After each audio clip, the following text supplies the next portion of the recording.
So I was finishing up lining all my panels and I had the trunk to do and I got really excited. And I get all excited. I'm like Jojo, the idiot circus boy with a pretty new pet.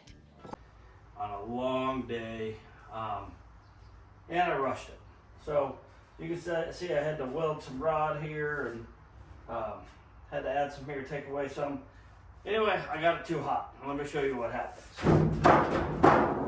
So I ruined this.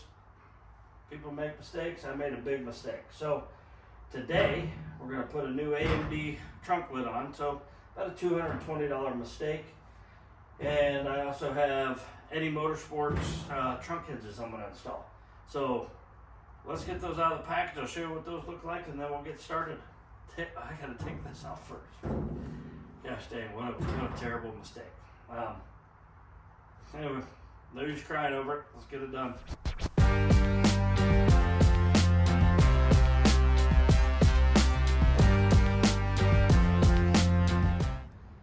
Okay, next thing we're going to do, and if you have a painted car, obviously you want to be a little more careful taking that trunk pan off, or trunk lid off.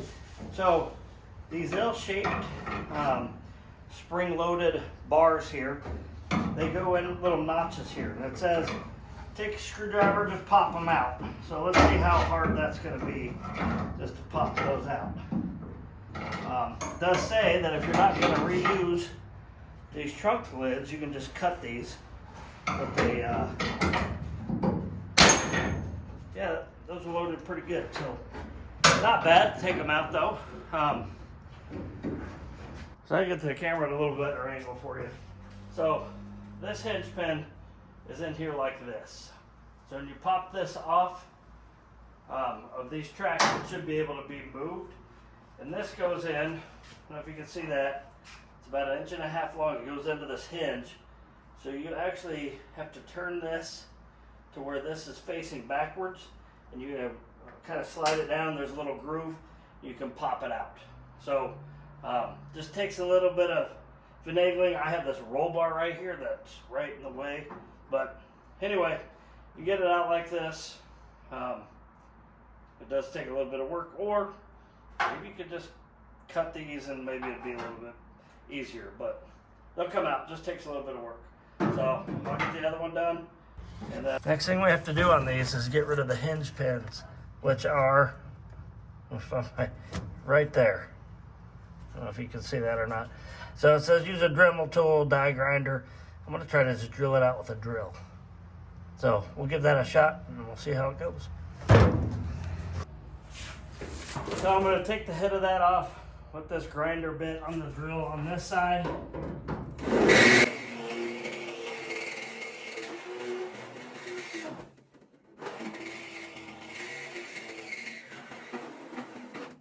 It makes pretty quick work of this. I'm going to try to use a chisel bit to punch that through. The other side was too rusted to do that. If it doesn't work, the die grinder is going to have to go on the back side of this and grind the head off of that. So let's give that a shot.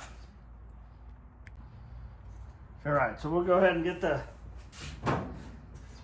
in there, get our hammer in there, see what we can do.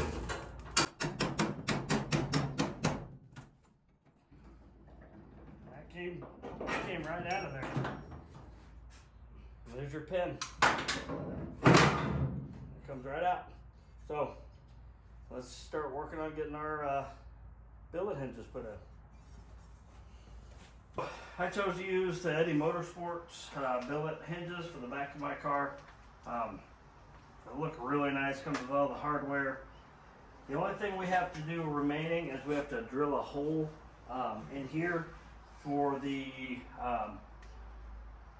struts. So we'll go through that right now. I'm going to open these and get the hinges with the hinge pins mounted. Onto these, mounting the Eddie Motorsports billet trunk hinges. So when we go to mount these, we have everything off, have our hinge pins drilled out. So when you go to mount these, you can see this has the hydraulic shock mount. They want you to put this to the outside, so away from or toward the fender. And then what we're going to do is we're going to insert a new stainless steel hinge pin that goes from the center of the car through where you drilled out your hinge pins. So pretty simple there. So once we have that new hinge pin in, we're going to put a washer and a bolt. It's a nylock bolt. So I'm just going to put it in hand tight. I'll go back and tighten it later once I get the hydraulic shock in. Since it didn't come with the instructions, and you can see this picture here, how the spring comes down, and this is the template that they didn't give me. You can see the hole goes right here. You can see the arrow coming down. It kind of shows you. So I put the spring back in here. As you can see, the spring's back in here in the second hole, and the arrow pointed to about right here. So what I'm going to do next is I'm going to take my Eddie Motorsport hydraulic shock, and I'm going to pick this up to where it should be. And I don't want it to come all the way up to hit, so I'm going to place it where that should be, and then I'm going to come down, because these are fully extended, so I'm going to come down here where that's going to hit, and then that's how I'm going to figure out where this goes. Because fully extended, this thing should sit about right there. I don't want it to bang. I want it about right there. So that's where I'm going to locate it, and hopefully I can get both sides to match. But we'll go through that right now. I don't know if you can see that on there. I have a little silver mark right here. As I measured this, so I got it, I pulled this up where I wanted it, got it on here and measured. That's about where it wants to sit, and measurement wise, it's kind of hard, but looks like it's in between 1.25 inches and 1.5 inches. They want you to drill a 3/8 inch hole. So I got my drill set up, the 3/8 inch bit. I'm going to do that now.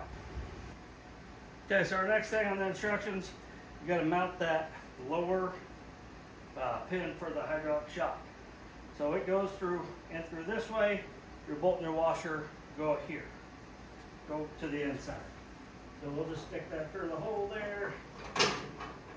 Easy peasy.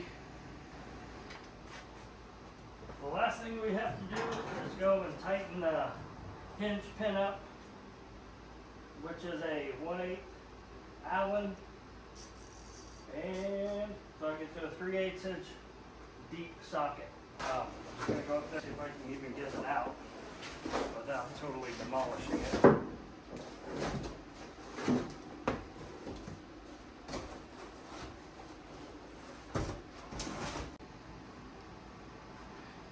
Okay, so before we put on our hydraulic shocks, there's one thing. I have these pins that you have to take out. So when this thing goes all the way up, it's really hard to get that pin in there. My eyes don't work as good as they used to. So what I found, put the top one in, slide that in, and then the bottom one you can do because you can see it a little bit better. So let's get this put in, and we'll be able to put our trunk lid on after that. Lid, I like to have a few things ready. Eddie Motorsports gives you stainless hardware with polished washers. I like to have those together sitting here and here. And then the tool I'm going to need, which this is a 3/16 Allen that tightens. So just have everything ready when we go to put this on, and you're doing it by yourself. It's not as easy. So as we go through our alignment, so I just stuck it on here, just seeing what it's like, and we can't even close it. It's sitting right here, and that one's a little bit better, so I know I'm going to have to pull this trunk, so let's make that adjustment right now. So we just got the trunk closed. There's a pretty good gap back here, and it closes up in some spots. I don't know if you can see that. I'll put the spoon on here so you can see. It's about 1/8 of an inch low right here. The rest of it sits really well, and matches up back here. that has a giant gap there, and it closes up. So we're gonna have to do some gap work.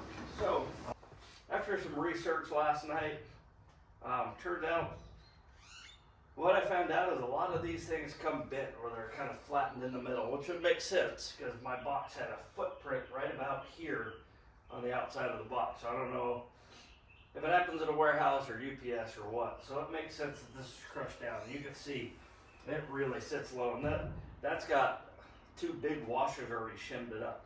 But turns out they come bent. One guy commented on a video, which I loved, was it's metal, it's not black magic, bend it. So I thought that was pretty funny. So anyway, I'm going to take some blocks and get them set in here, and I'm going to kind of slowly start working on bending this truck back into shape. What I'm going to do first is get this lined up with the tail pan. That side's pretty lined up. I'm just going to use this spoon. I left my bolts loose so I could get this all lined up in here.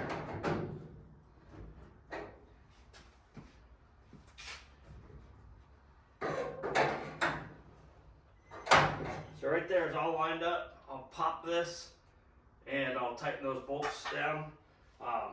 Then we'll start working on the bend. So I just want to show you real quick what I do. I get these bolts put all the way in here and back them out like maybe a full turn, and all of them, so they're still kind of tight.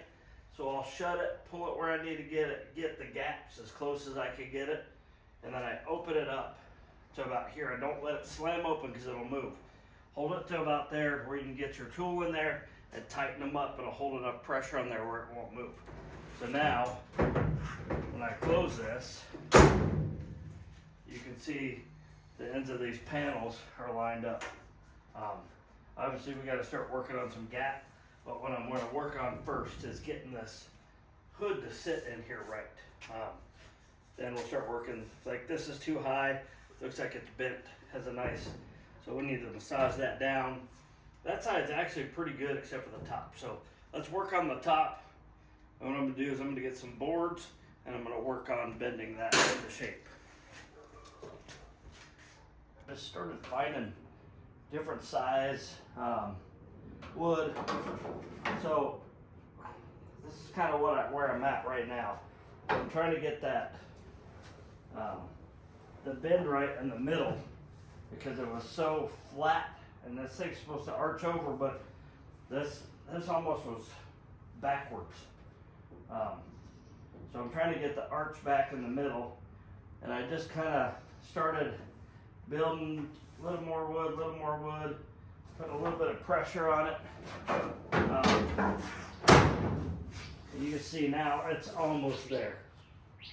I don't have much to go, but you can see these sides are still really low. So I'm just going to work my way out both ways and get this bent. As you can see, these are starting to look a little bit better here, but it's just slow going.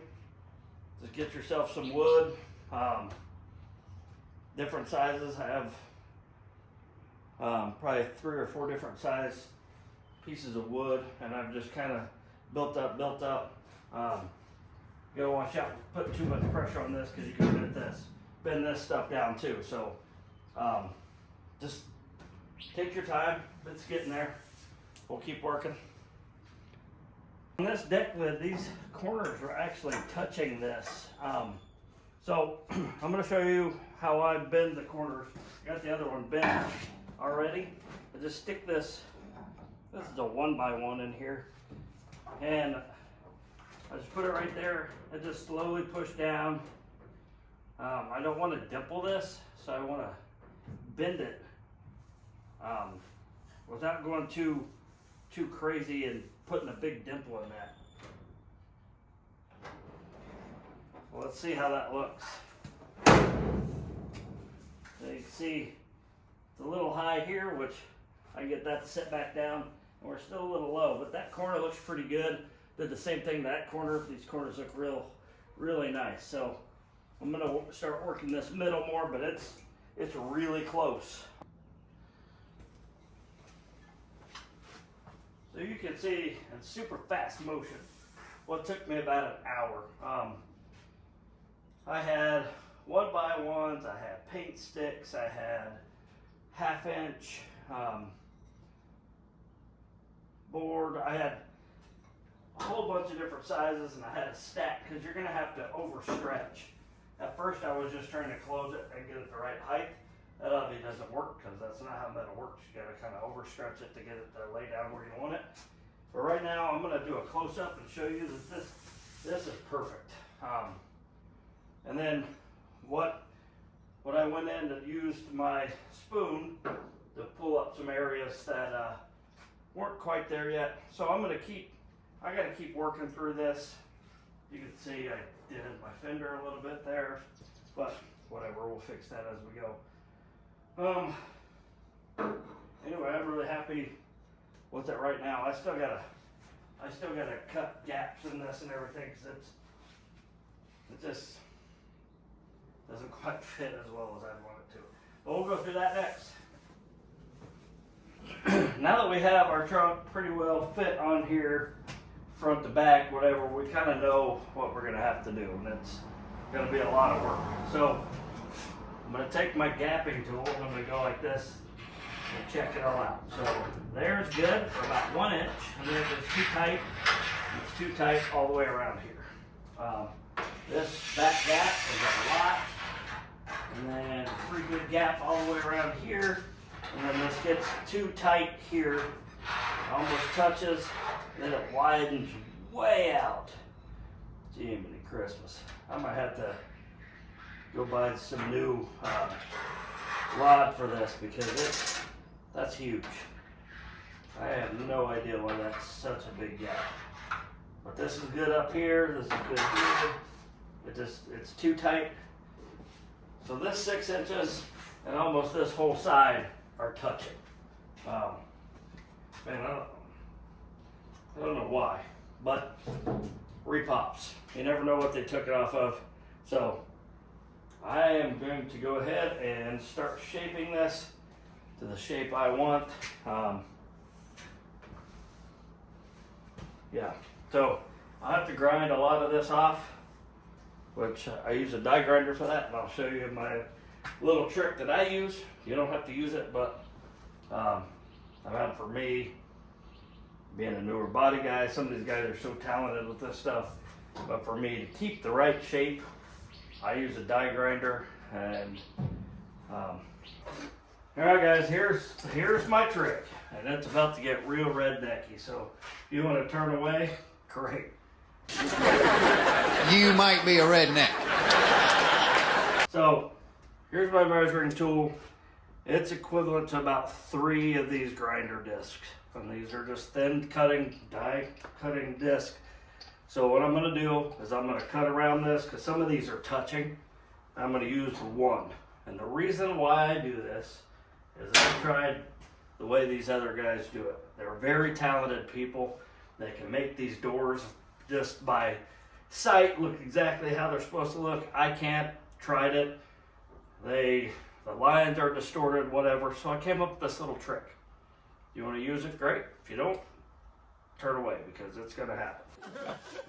Look away, I'm hideous. So let's get to work. I'll go with 1 and I'll go all the way around it until I get that shape. Then I'll add 2. Let's see how that looks. I think I may do the trunk 2 rather than 3 because it doesn't need to swing like a door, but we'll see. I'm going to start with 1 for now, and then I'm going to add 1 more. So, and then we can start adding some rod onto this. But I got to be careful, as you saw in the beginning of this video. I did it with my last trunk lid, and it was too late in the day, and I wasn't thinking. I just wanted to get it done. I overheated it, warped the whole panel. So we're going to take our time and do it right this time. We're going to take all day if it takes it. Let's get to work. So there's 1 blade. You see that gap's exactly perfect all the way up and around. And then I had to hit a little spot over there, right here, sorry, right there, it was touching as well. So that's 1 blade all the way around. Now we're gonna go to 2. So I just wanted to show you this gap here. You see it's about as big as my finger right here, and then it gets real tight. Actually, I had to grind that to even get that away there. So it's a real tight fitting at the top, not so much the bottom. What I'm gonna do is I'm gonna take my die grinder and I'm gonna go from here to here, take this EDP coating off, and then I'm gonna weld a rod. So we'll go through welding the rod onto this to get the proper gap.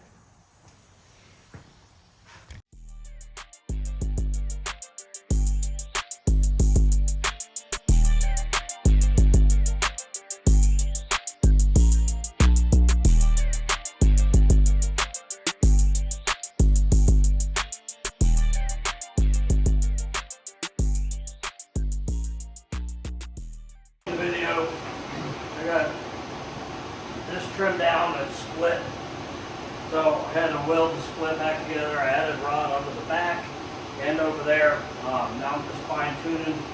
I came back through, let me get this real quick.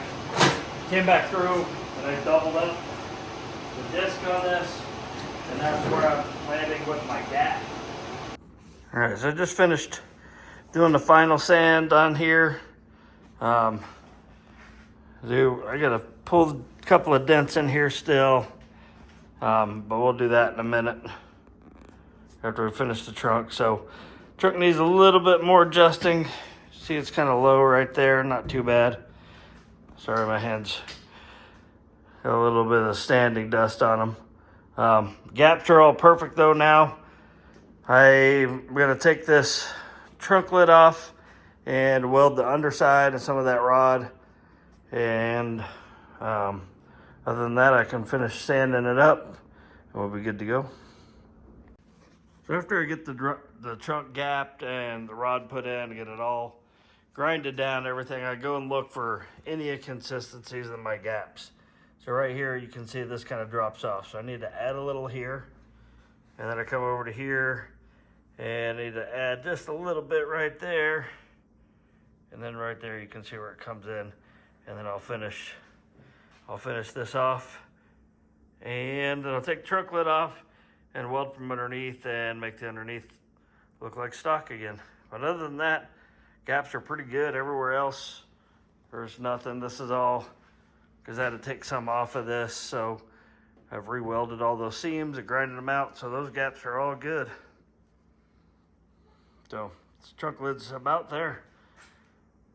Probably a couple more hours worth of work, to be honest, because I got to take it back off and weld the underneath. But